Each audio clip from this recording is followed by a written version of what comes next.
하나님 말씀 고린도전서 15장 10절, 고린도전서 15장 10절 되겠습니다. 고린도전서 15장 10절.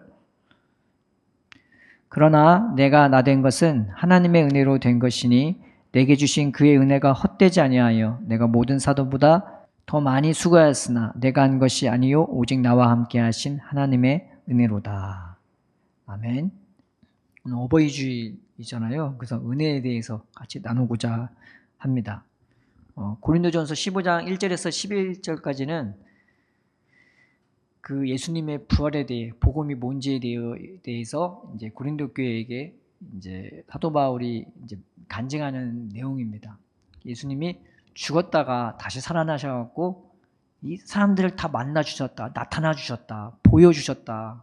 죽었다가 살아나서 죽지 않고 끝나는 것, 그리고 진짜 생명이 무엇인지를 보여주시고 나타나 주셨다. 그래서 나 같은 사람도 예수님이 만나 주셨고, 나 같은 사람에게도 그 십자가의 영광이 뭔지, 그 부활의 영광이 뭔지, 그 생명이 무엇인지를 보여줬다고. 그 나 같은 사람 만나 주셔갖고 하나님이 소망을 주셨고, 그래서 내가 여기까지 오게 됐다고. 그런 나를 하나님이 계속 만나 주시고 붙들어 주시고 해서 내가 이 자리까지 오게 된 거라고 사도 바울이 이제 말하고 있는 것입니다. 신앙생활의 진전은요, 내가 뭘 붙잡고 뭐가 이제 하느냐, 이제 그게 나타나기보다는 내 눈에 뭐가 보이느냐, 내 마음에, 내 삶에 뭐가 나타나기 시작하느냐, 내 삶에 내가 보이고 나타나고 누리고 있는 게 뭐냐에 따라서 이제 신앙생활의 진전이 있고 없고가 나타나는 겁니다. 그래서 하나님이 나타나기 전까지는 그냥 지금까지 살아왔던 걸로 사는 거죠. 사도 바울이 자기가 예수님 믿기 전에도 하나님 믿는다면서 사람 죽이러 다니고 사람 잡으러 다녔던 게 이게 사도 바울이 하는 일이었단 말이에요. 자기가 뭔 짓을 한지도 모르고 자기는 잘하는 줄 알고 그게 하나님 잘 섬기는 줄 알고 그게 하나님 잘 섬기는 예인 줄 알고 그렇게 그 열심을 가지고 사람 잡으러 다니고 죽이러 다녔어요. 예수님 만나고 나서 자기가 뭔 짓을 했는지 깨닫게 됐단 말이에요. 그래서 진짜 하나님 은혜는 사람을 죽이는 게 아니라 살리는 거라는 것. 그 사람을 위해서 자기 생명도 기꺼이 내던질 수 있는 게 이게 얼마나 복되고 놀라운 일인지를 이제 사도 바울이 맛보게 된 거죠. 그래서 그 주님과 같이 살고 그 주님의 은혜로 살고 그 주님이 나타나기 시작하니까 이제 그 은혜 가운데 계속 평생을 살았던 사람이 이제 사도 바울이었습니다. 은혜가 근거예요. 내 눈에 주님이 보이기 시작하고 주님이 나타나기 시작하고 주님이 일하시고 역사하기 시작하는 것입니다. 그래서 이스라엘이요, 애굽에서 그렇게 너무 힘들고 괴롭고 먹고 사는 인생이 너무 무겁고 괴로웠는데 하나님이 그들을 그 애굽살이에서 건져주셨단 말이에요. 그 하나님이 나타나기 시작하니까 그때서부터 이제 새로운 삶이 시작이 된 거예요. 그래서 그들은 광야에서 40년을 보냈잖아요. 원래 1년으로 끝날 게 40년으로 늘어났긴 했지만은 이 연약한, 세상에서 제일 최약체인 이 연약한 이 이스라엘 백성은 하나님은 40년 동안 그들의 보호자가 되셨고 그들의 양육자가 되었고 그들의 인도자가 되어 주셨던 것입니다. 그러니까 이거를 그 하나님이 나타나서 너무 눈에 뻔히 보이니까 이 두 눈에도 구름기둥이 나타나고 불기둥이 나타나고 이 홍해가 갈라지고 이 애국 군대가 자기를 잡으러 못 오고 하나님이 불기둥으로 막은 걸 보고 그리고 하늘에서 만나가 내리는 양식을 먹고 반석에서 물이 나와서 그 많은 사람을 먹이려면 우물로는 택도 없는데 그 몇백만 명이 되는 그 인구를 어떻게 먹이겠어요? 엄청나게 큰 강이 있어야 되잖아요. 그런데 하나님의 반석에서 샘물을 터뜨려 갖고 그게 강처럼 흐르는 거예요. 그걸 마셨어요. 이 강야에서 그 수많은 사람을 어떻게 먹이는 그게 참 사막에서 사는 거랑 비슷한 건데 40년을 너끈히 버티게 만들었다. 하나님이 함께하고 나타나니까 그들의 그 무식주 문제가 해결되면서 사람이 뭘로 사는지를 그들은 경험하게 돼요. 진짜 하나님이 함께 하시네. 진짜 하나님이 나타나시네. 그러면서 이 하나님이 나타나시고 그들의 보호자가 되고 인도자가 되게 하니까 이 신앙생활에 진전이 있었던 것입니다. 그래서 하나님이 가자 하면 가고 여기서 쉬어 하면 쉬고 그 하나님의 인도 따라 살아가는 인생이 되었던 것입니다. 그래서 그 광야 40년 생활은 그들에게는 뭐와 같았냐면은 하나님의 요람과 같았던 거예요. 그 40년 광야 생활에서 그 하나님 품속에서 살았던 기간이 이 광야 40년 기간이었습니다. 결단코 그거를 고난의 시간이라고 말하기에는 너무 한 면만 보는 거고, 사실은 그 광야 40년이 하나님이 그들을 늘 보고 있고 늘 지키시고 있고 늘 눈동자같이 마치 그 어미 품속에 있는 아기처럼 하나님이 이스라엘을 그렇게 대해 주셨던 기간이 광야 40년의 기간이었습니다. 그래서 이 광야 40년은 그들이 뭐 잘나고 똑똑하고 그게 문제가 아니었어요. 그들이 똑똑해서, 그들이 잘나서, 그들이 의로워서 하나님이 그들을 품었던 게 아니라 그저 세상에서 가장 연약한 백성에 하나님이 그들을 사랑하시고 더 귀히 여겨주시고 그 하나님의 그 사랑으로, 하나님의 지혜로, 하나님의 능력으로 그들을 최선을 다해서 최고의 것을 아낌없이 부어주시면서 그들을 친히 인도하셨던 이 기간이 40년의 광야 생활이었던 것입니다. 그래서 딴 게 그들의 힘이고 딴 게 그들의 능력이 되었던 게 아니라 그렇게 그들을 함께해 주셨던 그 하나님의 손길이, 그 하나님의 품이, 그 하나님의 능력이 그들의 힘이 되었고 그들의 생명이 되었고 그들의 양식이 되었고 그들의 능력이 되었던 거예요. 세상 신은 내가 떠받들어 모셔야 돼요. 내가 뭘 해야 되고 뭔가 절차를 갖춰야 되고 예를 갖춰야 되고 뭔가 막 갖다 바쳐야 돼요. 이게 세상의 신이고 내가 거기서 뭔가 복을 얻어내거나 뭔가 하려면은 내가 해야 돼요. 근데 이 하나님은 거꾸로예요. 아무것도 하지 말래요. 시작이 아무것도 하지 말라로 시작해요. 그리고 너는 그저 보기만 해, 듣기만 해, 먹기만 해, 이걸로 시작해요. 신앙생활이. 이게 얼마나 되게 기이하고 신기한 은혜였겠어요. 하나님이 살아계신 것도 굉장히 기이하고 신기한데 그 하나님이 그들의 친히 인도자가 되고 양육자가 되고 그들의 보호자가 되면서 세상에서 듣지 못할 그런 막 은혜를 마치 부모가 자녀에게 해주시듯이 이렇게 막 베풀어 주시니까 이 은혜는 굉장히 신기하고 기이한 능력이 되었던 것입니다. 그들에게는 막 이 하나님, 살아계신 하나님을 만나는 이 40년의 기간이 굉장히 이걸 깨닫는 사람한테는 황홀했을 거예요. 하나님이 나와 함께 하시고 하나님이 나의 양육자가 되시고 내 부모가 부모처럼 나를 품어주시고 사랑하시고 아끼어 주시오. 그래서 사도행전 1장 8절에는 어떤 말씀이 있냐면은 오직 성령이 너에게 임하시면 너희가 권능을 받고 예루살렘과 온 유대와 사마리아 땅끝까지 이르러 내 증인이 되리라 라고 말씀을 했어요. 어떤 사람은 이 말을 듣고 성령께서 임하면 권능을 받고 예언자가 되고 방언하고 방언 통면하고 죽은 자를 살리고 신유를 행하고 귀신을 쫓아내고 이거를 권능이라 생각해요. 근데 진정한 권능은요, 내가 무슨 기적을 행하고 능력을 베푸는 게 그게 능력이 아니라 하나님의 나를 이토록 사랑하는 것을 깨닫는 게 이게 진짜 내 삶의 능력이 되는 거예요. 그래서 내 삶을 내가 살아낼 수 있고 참아낼 수 있고 예전에 잘 못 참았던 삶이 그런 것들이 이제는 견뎌낼 수 있게 되어지게 받고 나중에는 오히려 이 가시밭 같은 정말 광야 같고 사막 같고 아무것도 없을 것 같은 절벽 같고 험한 바다 같은 풍랑 같은 이 세상에서조차 그 하나님 때문에 내가 능력을 받아서 내가 그 가운데서조차 꽃을 피고 열매를 맺을 수 있는 삶으로 변모되어지는 것이 이게 신앙의 여정이 되어지는 것입니다. 그래서 하나님의 은혜가 우리를 그렇게 세워나가 주세요. 우리는 주님 앞에 나 부족하다고 연약하다고 근데 하나님은 괜찮다 괜찮다 그렇게 말씀하시는 거죠. 예, 하나님은 그러세요. 어떤 사람이 얘기를 하는데 이 부모가 자녀한테 해주고 싶은 게 참 많대요. 정말 능력이 되면 다 해주고 싶고 최고의 것을 주고 있고 최선을 다해서 해주고 싶은 게 이 부모 마음이고 부모 욕심이기도 한 거라고 하더라고요. 그래서 그 중에 하나가 뭐냐, 자녀에게 해주고 싶은 것 중에 하나가 이 아이가 그래도 악기 하나는 했으면 하는 마음, 그게 특기가 되거나 취미가 되거나 그랬으면 하는 마음으로 이 아이들한테 악기를 가르치려고 피아노 학원을 보내준다든지 바이올린 학원을 보낸다든지 뭐 첼로를 보낸다든지 막 이것저것 플룻을 보낸다든지 보내고 싶은데 이 아이들이 대부분 되게 싫어한대요. 그 악기 배우면 막 짜증내고 하기 싫어하고 막 그런다죠. 그런데 어떤 상담자가 이 아이에게 악기를 가르치고 싶거든. 그 아이한테 악기를 가르쳐주지 말으라고. 근데 내가 가르쳐주는 대로 하라고. 가르쳐주고 싶은 악기가 있다. 만약에 바이올린이나 치다, 바이올린을 가르쳐주고 싶다. 그러면은 그 바이올린은요, 저희 구석에다가 잘 놔두래요. 그러면서 아이들한테 명심을 시키죠. 너 저거 절대 만지지 마.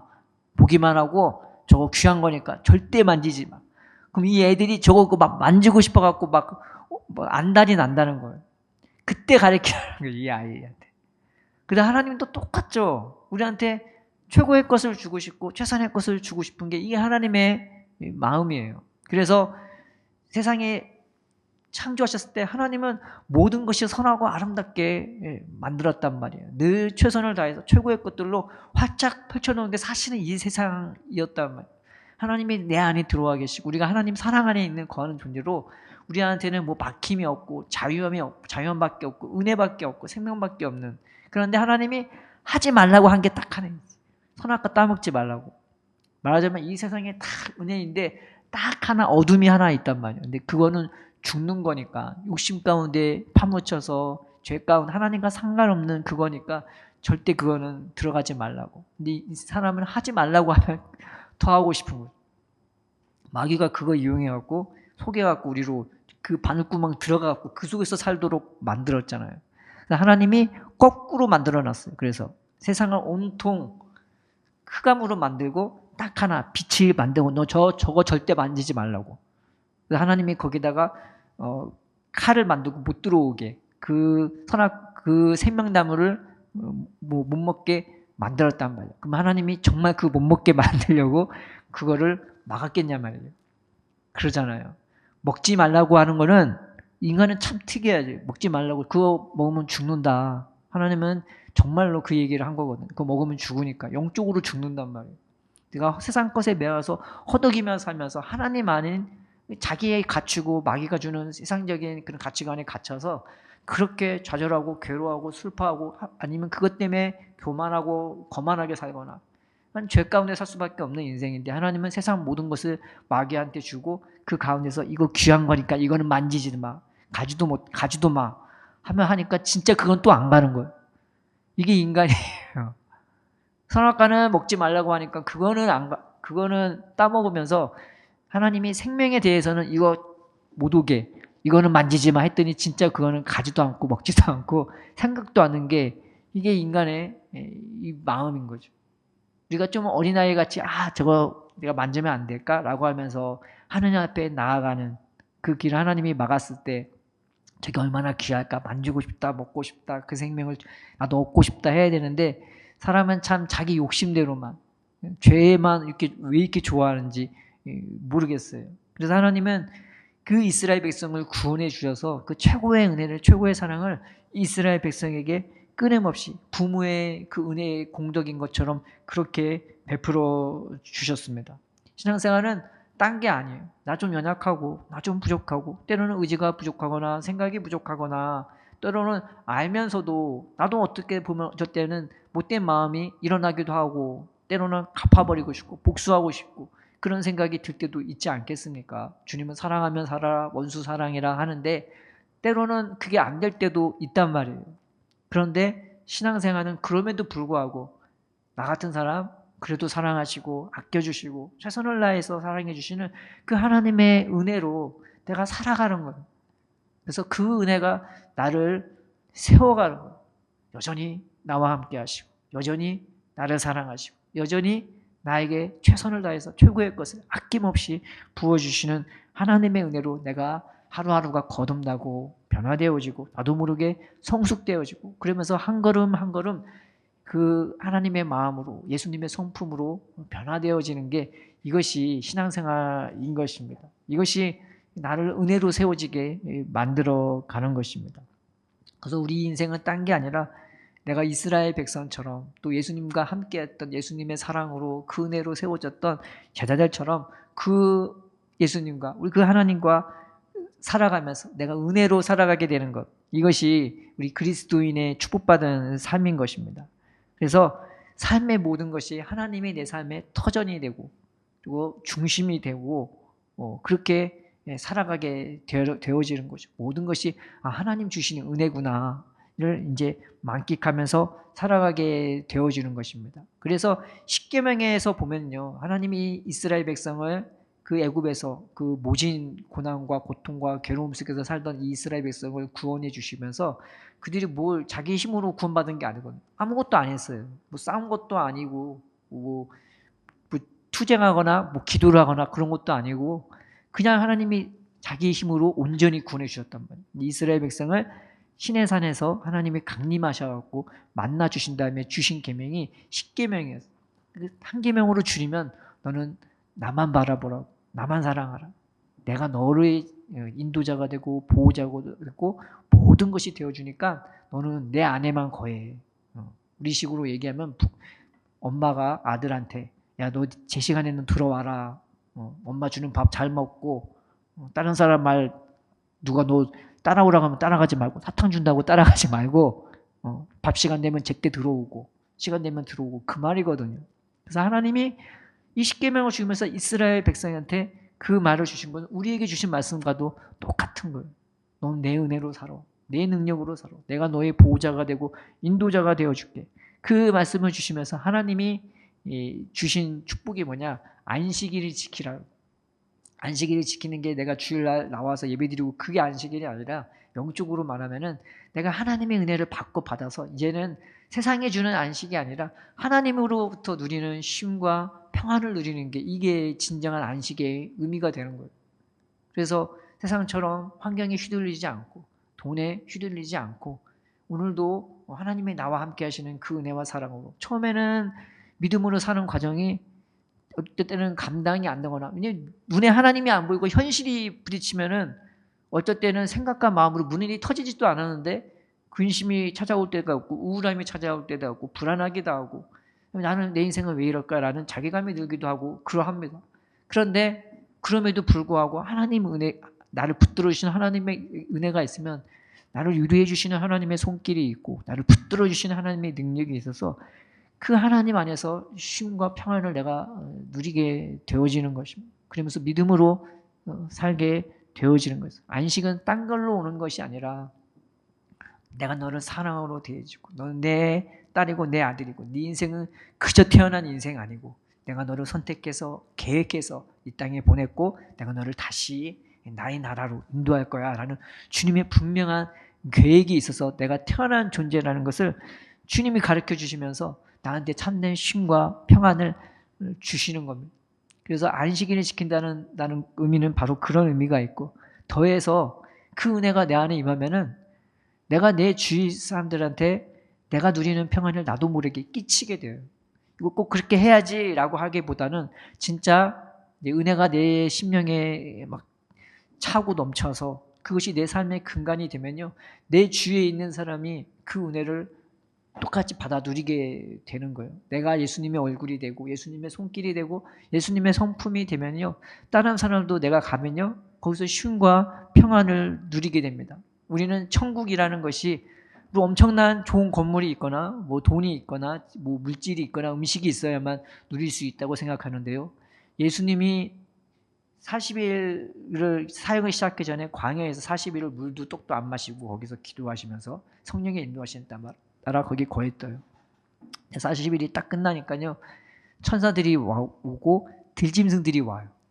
뭐 사자가 있을 수 있고 곰이 있을 수 있고 뭐 호랑이도 있을 수 있고 호랑이가 있는지 모르겠지만 뭐 늑대, 승냥이 뭐 들짐승들이 다 모여요.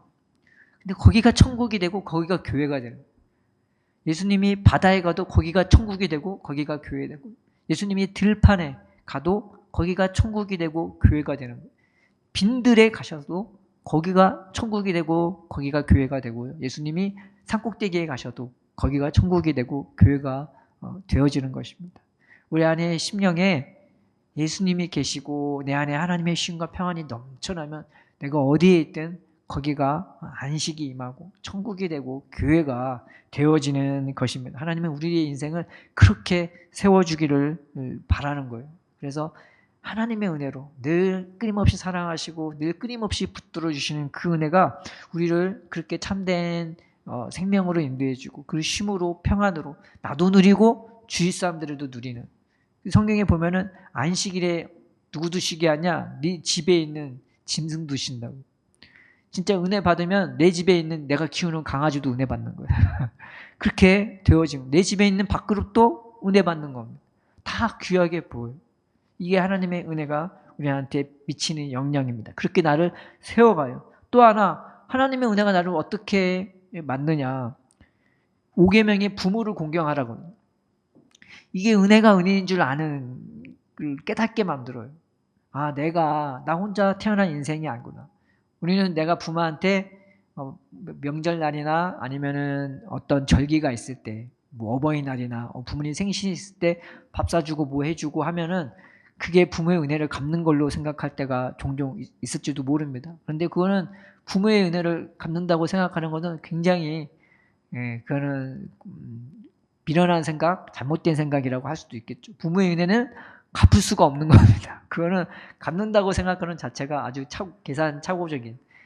부모의 은혜는 갚을 수가 없어요. 그냥 내가 부모님께 드리는 감사의 일종이지, 그거는 부모의 은혜는 갚을 수가 없는 것입니다. 부모를 공경한다는 의미는 내가 갚을 수가 있어서 공경하는 게 아니라 나 같은 사람, 갚을 수 없는 사랑으로 은혜로 나에게 베풀어준 그 부모의 은혜에 대해서 우리가 감사하는 것입니다. 하나님께 대한 것도 마찬가지입니다. 내가 부모에게 갚을 수 있는 딱 하나가 있다면은 그거는 내가 부모한테 뭘 하는 것보다 내가 제일 잘 되는 게 부모의 은혜를 갚는 최고의 방법입니다. 그 다음에 부모한테 잘해주는 게 그게 이제 부모가 마음이 편한 거지. 내가 안 되는데 부모한테 잘해주면 부모는 그것도 신경 쓰이는 거죠. 그래서 부모의 은혜를 갚는다고 착각하지 말아야 하는 겁니다.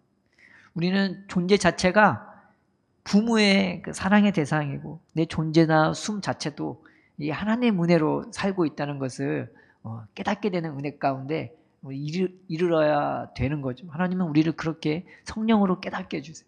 내 존재가 얼마나 사랑받는 존재인지, 그리고 내 존재가 하나님 앞에 얼마나 뭔가를 줘도 아깝지 않는, 다 줘도 아깝지 않는 그런 존재인 것을 하나님은 성령으로 이제 깨닫게 해주세요. 그래서 은혜를 받고 그 은혜를 계속 깊이 하다 보면은 내가 하나님을 공경할 수밖에 없고 부모를 공경할 수밖에 없는 것입니다. 갚을 수 없는 은혜로 나를 사랑해주고 키워주고 나를 양육해 주었기 때문입니다. 우리가 그걸 어떻게 갚아요? 어떻게 부모하고 맨날 같이 있고 나를 젖먹이고 늘 내 품에 안고 어리고 달랬던 일을 우리가 부모한테 어떻게 되돌려 줍니까? 이거 못하죠.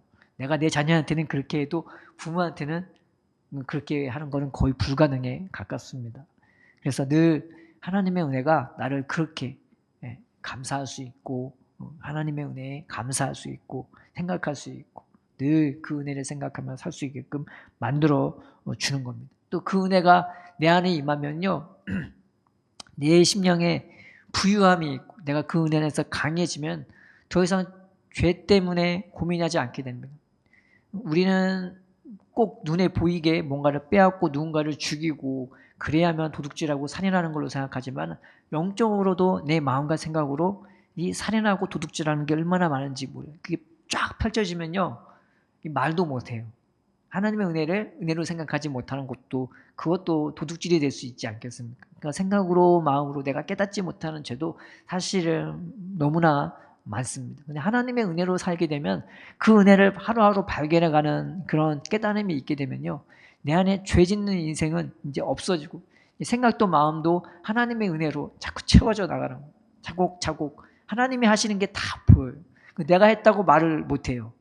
무슨 일을 해도 하나님이 나를 그렇게 사용해 주셨다고 그렇게 믿어지고 그렇게 생각이 되어지고 오히려 내가 그 일을 하면서 하나님께 감사하고 십자가를 져도 그 십자가를 지게 해주심에 감사하고 내가 앞으로 넘어져도 뒤로 넘어져도 다 사랑하시고 다 써주시는 하나님 때문에 세상에서는 막 이렇게 될까 저렇게 될까 막 조마조마하고 막 계산하고 복잡하고 머리 쓰고 싸매고 막 그렇게 안절부절 못하며 살아가는데 은혜가 생기면은 내 삶 전체가 하나님이 다 사랑하시고 다 쓰여주시기에 이렇게 되든 저렇게 되든 두려움 없이 내가 믿음으로 살게끔 만들어 주는 것입니다. 그래서 은혜로 사는 인생은요 나를 결국 딱 두 개로 만들어 그냥 믿음으로 살게 하고 사랑으로 살게끔 나를 만들어주고 인도해 주시는 것입니다. 예수님은 우리를 그렇게 인도해 주십니다. 내가 그 은혜로 살게끔 내가 그 믿음으로 살게끔, 그 사랑으로 열매 맺으며 살게끔 예수님은 그저 자기 자신을 우리에게 내주십니다. 내가 그리스도와 함께 십자가에 못 박혔나니 그런즉 이제는 내가 산 것이 아니요 오직 내 안에 그리스도께서 사는 것이라. 이제 내가 육체 가운데 사는 것은 나를 사랑하사 나를 위하여 자기 몸을 버리신 하나님의 아들을 믿는 믿음 안에서 사는 거라고. 그래서 예수님은 항상 이름만 불러도 생각만 해도 자기 자신부터 먼저 확 내줘버리세요. 그래서 그리스도와 함께 예수와 함께 자기 아들을 아끼지 아니하고 내주시니가 어찌 그 아들과 함께 모든 것을 은사로 주시지 않겠느냐라고 하신 하나님의 말씀처럼 항상 하나님이 먼저 하시는 것은 이 예수님을 통해 우리에게 그 예수님을 먼저 내어주시는 것입니다. 그래서 예수님은 우리가 그 예수님의 은혜로 예수님을 먼저 내주시는 그 은혜로 살게끔 그 예수님의 눈길로 우리를 사랑해 주십니다. 그저 사랑하시고 그저 용서하시고 그저 축복하시고 품어주시면서 그 은혜로 살게끔 우리를 인도해 주시는 것입니다. 부모의 어버이 주일이고 어버이날이 진짜 지나갔는데 우리가 이 은혜를 생각해서 하나님 나도 이 은혜로 살게 해달라고, 내가 하나님 은혜 갖겠다는 그 마음이 아니라 먼저 이 은혜를 받아 누리면서 살 수 있게 해달라고, 우리에게 그 하나님 은혜로 쉼을 얻게 하시고 평안을 얻게 하시고 내가 그 힘이 내 힘이 되고 생명이 되고 양식이 되고 그리고 그 힘이 내 삶의 능력이 되어서 내가 하나님의 은혜로 세워지는 내가 되게 해달라고. 그래서 예수님을 끊임없이 나에게 나타나 주시게 하시고 보여주시고 예수님이 얼마나 나를 사랑하시고 우리 10년 가운데 거하시고 내 곁에 계심을 깨달아 알게 해주셔서 우리의 하루하루가 은혜로 세워지는 나가 되게 해달라고. 오늘 말씀처럼 나의 나 된 것은 하나님의 은혜로 되었다는 그 사도 바울의 말처럼 우리가 하루하루가 이 나의 고백이 되게 해달라고. 내 인생의 끝에 가서 내가 여기까지 오게 된 것도 하나님의 은혜로 됐다고. 내가 잘나서 된 거 아니고 똑똑해서 된 거 아니고 나는 사실 지옥 가도 할 만 없는 인생이지만은 그런 하나님이 포기하지 않고 끝까지 사랑하시고 늘 최선을 다해 사랑해 주셔서 내가 여기까지 오게 됐다고 고백한 우리가 되기를 주님의 이름으로 축원드립니다. 그래서 하루하루 하나님의 그 은혜로 주님의 나타나심으로 주님의 보여주심으로 주님의 눈길로 손길로 하나님의 사람으로 세워지기를 축복합니다. 기도하겠습니다. 살아계신 하나님 아버지 감사합니다. 하나님 우리가 은혜로 부름받고 택함받은 자임을 하나님 감사드립니다. 우리가 세상에 속지 말게 하여 주옵시고 세상에 이리저리 휘둘리고 우리의 생각과 마음이 불편해지고 괴로워지고 어려워진다 하더라도 주님 우리 곁에 계셔서 우리의 생각과 마음을 바로 붙들어 주옵시고 하나님의 은혜로 살 수 있는 우리가 될 수 있도록 인도하여 주옵소서. 우리의 마음의 눈을 뜨게 하시고 귀를 열어 주옵시고 감각 없는 우리의 마음에 성령의 감화와 감동으로 하나님 역사하여 주셔서 하나님으로 말미암아 뜨거워지고 하나님으로 말미암아 감사하며 하나님으로 말미암아 부유하고 강해지며 우리의 갈 길을 확실히 하나님 사슴같이 뛰어가며 갈 수 있는 우리의 발걸음 될 수 있도록 우리의 삶을 주께서 주관하시고 인도하여 주옵소서. 기쁨과 감사와 평안하니 우리와 함께 하시는 그저 사랑하시고 그저 자신을 내어주시는 예수님으로 말미암아 우리의 심령과 삶과 우리 인생 전체에